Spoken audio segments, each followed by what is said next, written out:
क्या हर देवी देवता की पूजा करने वाला व्यक्ति भगवान के सबसे करीब पहुंच जाता है, या फिर अष्टावक्र गीता के अनुसार उसके सामने एक ऐसा रहस्य छिपा है जिसे जानकर आपकी भक्ति और जीवन दोनों बदल जाएंगे? आइए सुनते हैं महर्षि अष्टावक्र और राजा जनक का यह अद्भुत संवाद। राजा जनक बोले, हे गुरुदेव, संसार में अनेक देवी देवता हैं। कोई शिव की पूजा करता है, कोई विष्णु की, कोई माता भगवती की, कोई गणेश की, कोई सूर्य की। किंतु जो मनुष्य सभी देवी देवताओं की पूजा करता है, उसके साथ क्या होता है? क्या उसे विशेष पुण्य प्राप्त होता है, या वह किसी भ्रम में भटक जाता है? सभा में बैठे सभी विद्वान जनक का प्रश्न सुनकर उत्सुक हो उठे। महर्षि अष्टावक्र मुस्कुराए।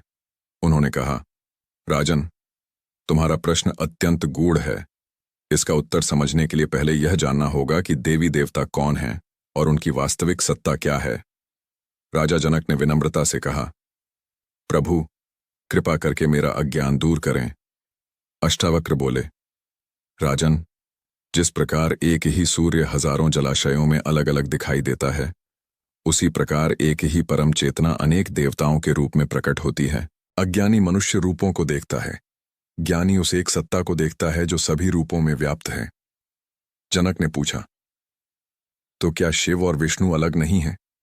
अष्टावक्र बोले, जैसे समुद्र और उसकी लहरें अलग नहीं होती, वैसे ही शिव, विष्णु, ब्रह्मा, शक्ति और समस्त देवता उस एक ब्रह्म के विभिन्न प्रकाश हैं। नाम अलग हैं, रूप अलग हैं, कार्य अलग हैं, परंतु आधार एक ही है। सभा में गहरा मौन छा गया।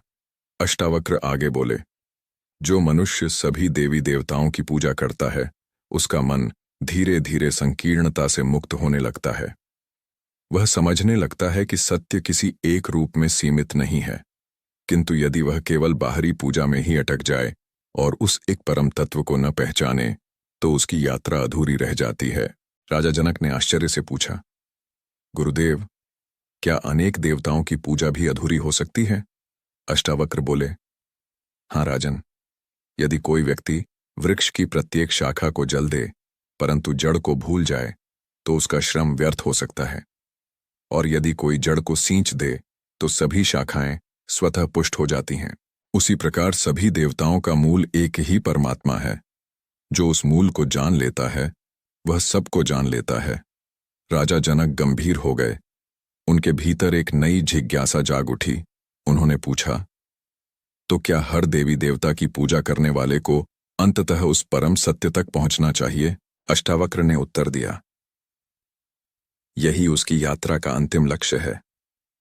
पूजा प्रारंभ है, ज्ञान उसका चरम बिंदु है, भक्ति नाव है और आत्मज्ञान दूसरा किनारा।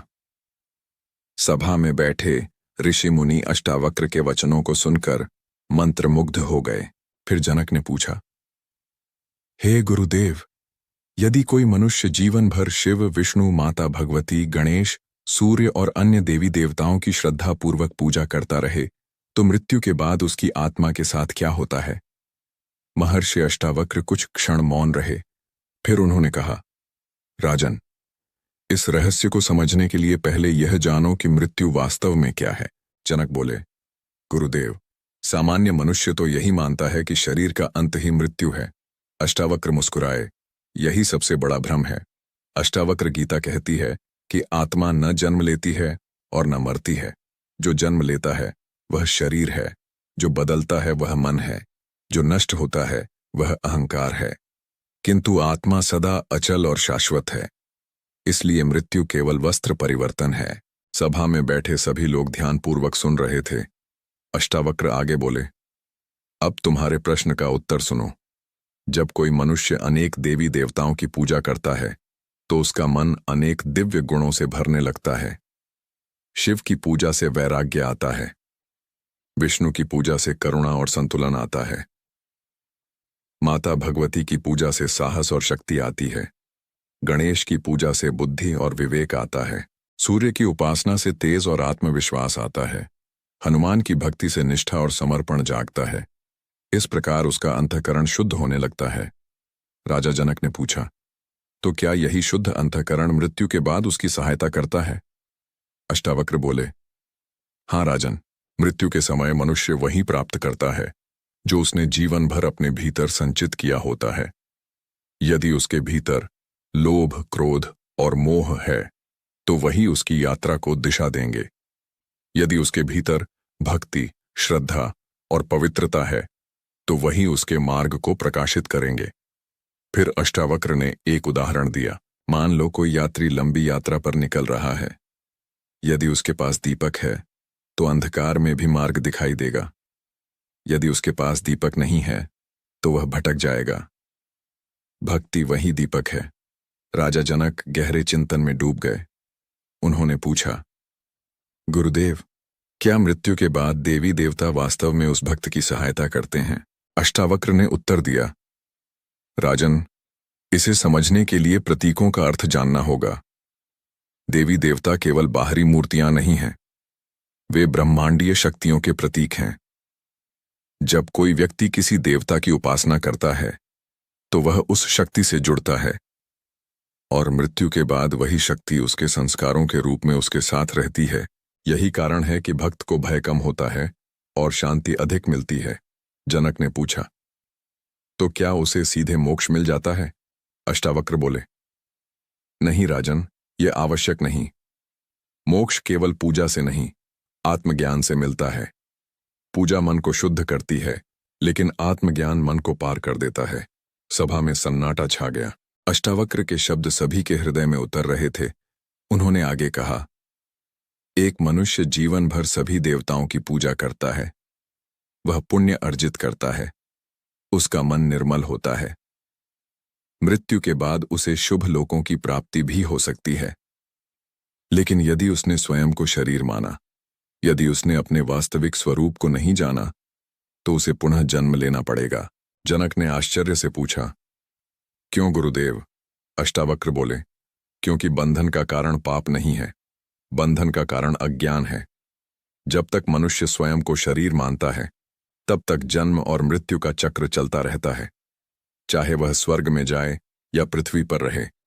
फिर अष्टावक्र ने सभा में उपस्थित लोगों की ओर देखा और कहा, सुनो राजन, यदि कोई व्यक्ति हजारों देवताओं की पूजा करे लेकिन स्वयं को न पहचाने तो उसकी यात्रा अधूरी रहेगी। और यदि कोई अपने वास्तविक स्वरूप को जान ले तो वह बिना किसी विशेष पूजा के भी मुक्त हो सकता है। राजा जनक ने पूछा, तो क्या भक्ति व्यर्थ है? अष्टावक्र ने तुरंत कहा, नहीं, भक्ति कभी व्यर्थ नहीं होती। भक्ति मन को पवित्र करती है, भक्ति अहंकार को झुकाती है, भक्ति हृदय को कोमल बनाती है। लेकिन अंतिम द्वार ज्ञान का है। भक्ति तुम्हें द्वार तक ले जाती है, ज्ञान द्वार खोलता है। जनक अब पहले से अधिक गंभीर हो चुके थे।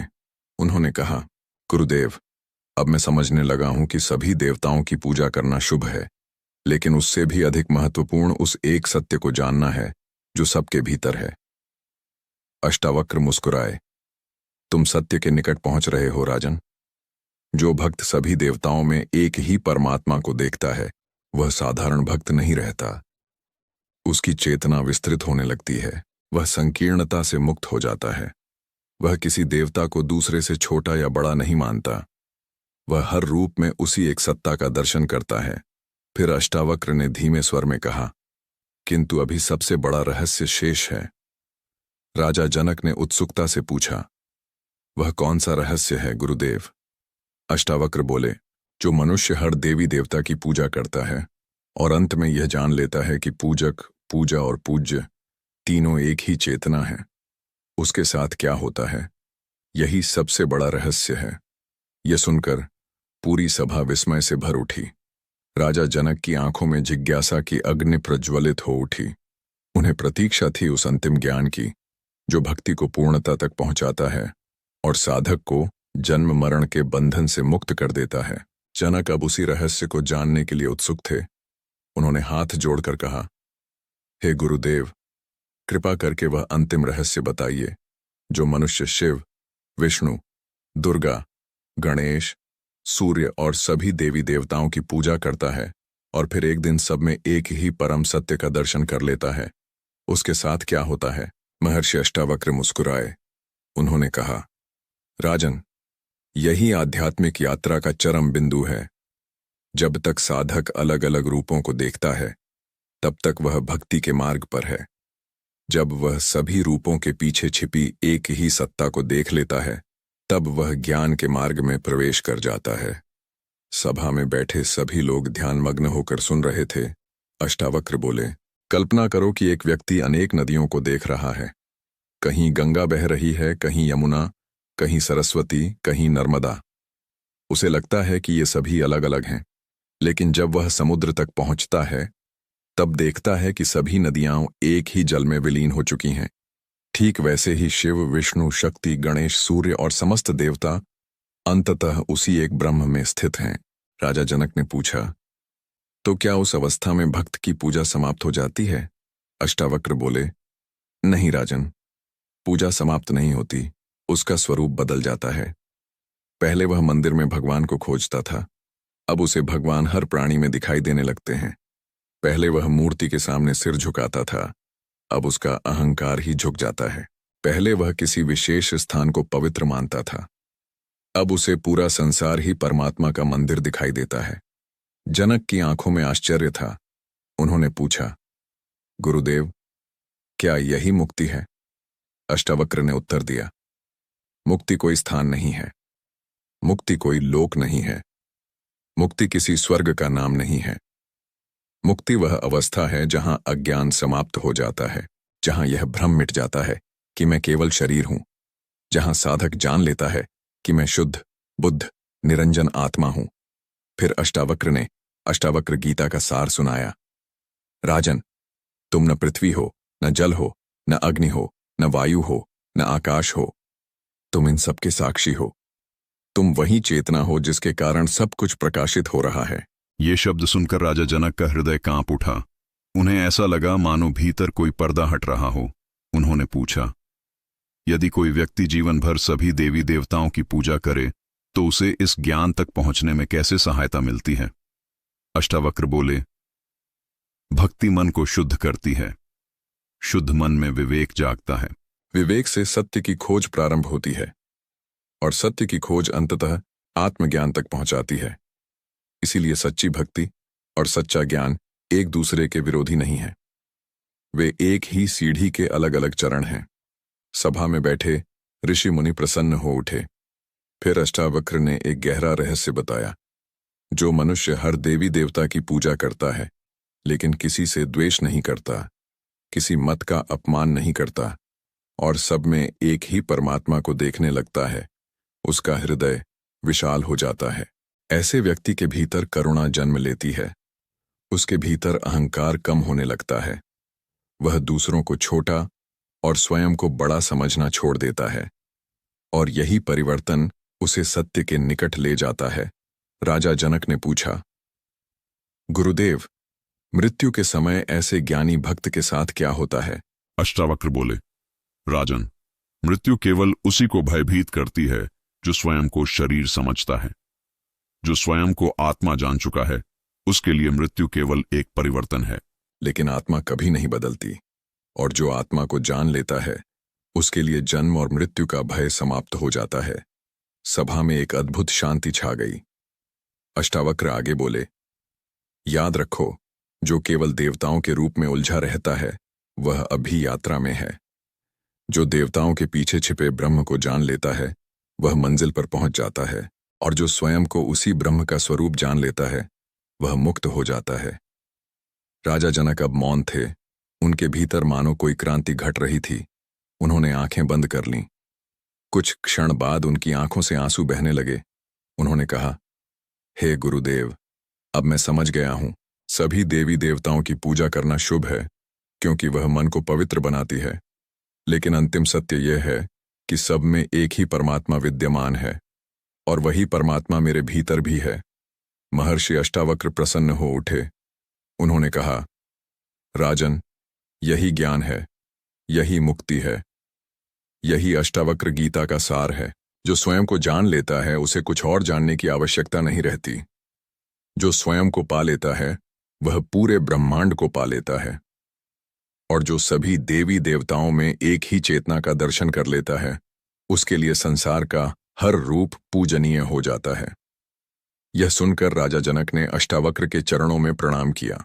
उस दिन मिथिला की सभा में केवल एक प्रश्न का उत्तर नहीं मिला था, बल्कि आत्मा और परमात्मा के बीच का पर्दा भी हट गया था। और तभी से राजा जनक समझ गए कि देवता अनेक हो सकते हैं, लेकिन सत्य केवल एक है। रूप अनेक हो सकते हैं, लेकिन प्रकाश एक है। पूजा अनेक हो सकती है, लेकिन परमात्मा एक ही है।